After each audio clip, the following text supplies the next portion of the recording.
Welcome to the Superman homepage, My Adventures with Superman podcast.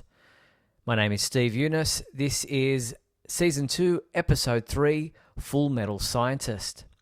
This originally aired on June 2nd at midnight, so the morning of June 2nd. The story is by Cynthia Fury and directed by Jen Bennett. The episode starts with an explosion in downtown Metropolis, where Superman races to rescue a man from his apartment. As the man is about to be engulfed by flames, Superman exhibits a new power that extends a force field around both himself and the man he's rescuing, allowing them to escape unharmed. On the street below, Superman asks the man if he's okay. Introducing himself as Silas Stone, he assures Superman he's fine, as the Man of Steel flies off to rescue more people. From the alleyway behind him, Leslie Willis, aka Livewire, emerges, having caused the fire as a warning. Leslie forces Silas Stone to delete some kind of video evidence from his phone. A TV commercial sees John Henry Irons, lead engineer, promoting the virtues of Amatech, a tech company setting up base in Metropolis.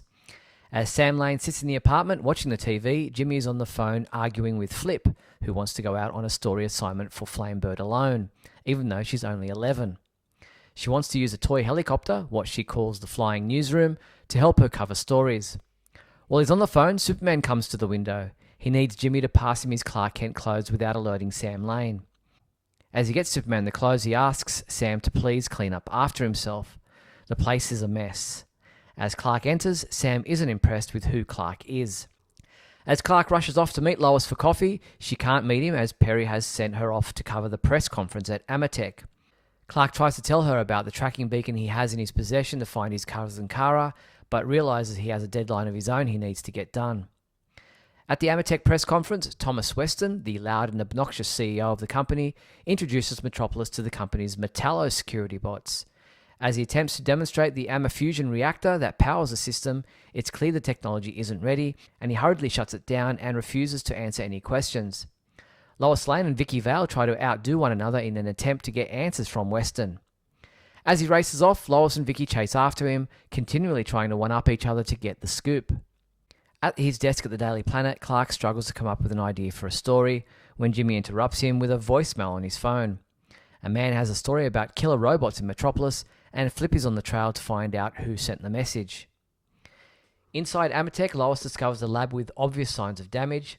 She finds a bag on the floor containing John Henry Irons' home address. Vicky Vale sneaks up on Lois and is planning on getting to the address first. Superman flies Jimmy to the address Flip was able to track the message to. When they get there, she's in the apartment waiting for them. As is John Henry Irons, he's happy to see them as he has concerns about what is happening at Amatech.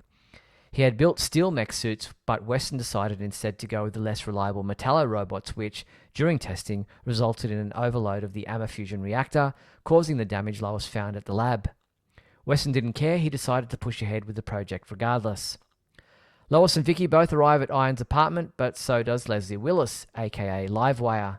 She was sent to silence John Henry Irons the same way she did Silas Stone, however she wasn't prepared for Superman to be there. Destroying John's computer evidence of the problems at Amatech, Livewire makes a quick exit, giving a piece of her mind to Weston over the phone as she escapes. Worried that he's going to be shut down, Weston turns on the AMA fusion reactor. Superman flies John Henry Irons to the reactor plant, but Weston destroys the controls and sets the Metallo robots to take out Superman. Iron gets inside the building and dons his steel mech suit to help Superman. The AMA fusion reactor is overloading and about to explode. Outside, Jimmy instructs Flip to use the flying newsroom. Superman uses his newly acquired force field ability to try to encase the AMA fusion reactor. It's expanding and he's not sure he can hold it. John Henry Irons uses his hammer to break the pillars powering the reactor, but the Metallo robots are about to overpower him when Flip's flying newsroom distracts the Metallos, allowing John Henry Irons to break the final pillar, saving the day. With Metropolis safe, Jimmy confides to John that he doesn't think he's suited to being a boss. John assures him he's on the right track by trusting in the people under his care. Impressed with Lois's tenacity, Vicky Vale offers her a job at the Gotham Gazette, something Lois has dreamed of since she was a kid. Torn between her loyalty to the Daily Planet, leaving Metropolis, and working with Vicky Vale in Gotham, Lois isn't sure about what she should do. Vicky leaves her business card with Lois until she makes up her mind. As he looks on at the destruction left behind at Amatech, Superman is concerned that he almost got everyone killed.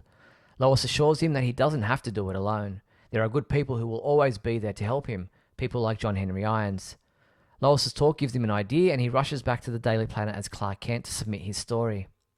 He writes about John Henry Irons and how he helped to save Metropolis, as John, in his steel mech suit, helps restore Amatec after the averted disaster. Security arrives demanding he leave the premises, leaving the mech suit behind. The new owner wants him out. Enter Lex Luthor. Lex and Amanda Waller look on at their newly acquired Metallo robot army. Once again, I give this episode a 4 out of 5 rating. Some interesting developments this episode. I wasn't sure what to make of Superman's force field power.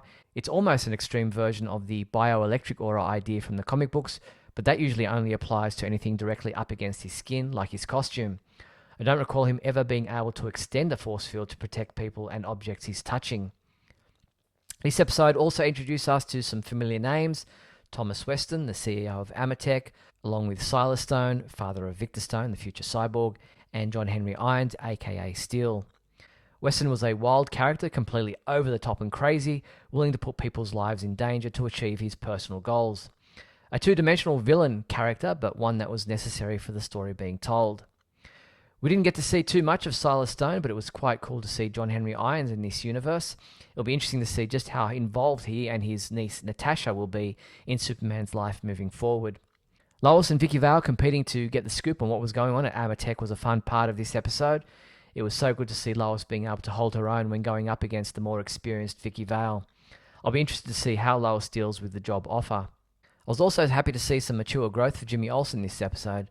The chat he had with John Henry Irons at the end of the episode was a great moment. I'm glad Jimmy was able to come to terms with being a boss and understanding he needs to trust in the talent of those in his care. Once again, this episode ended with another Lex Luthor surprise moment. He's really building to become a major threat to Superman and friends, and the interesting thing is they're completely unaware of that fact. He's not even on their radar yet. Clark having to deal with Sam Lane as a roommate is proving as funny and as awkward as I imagined. It was also interesting to see Superman Clark realize that there's no shame in allowing other people to help him. It seems to be the theme of Season 2 so far, personal character growth for Clark, Lois and Jimmy. I like it. I'm Steve Younis from supermanhomepage.com.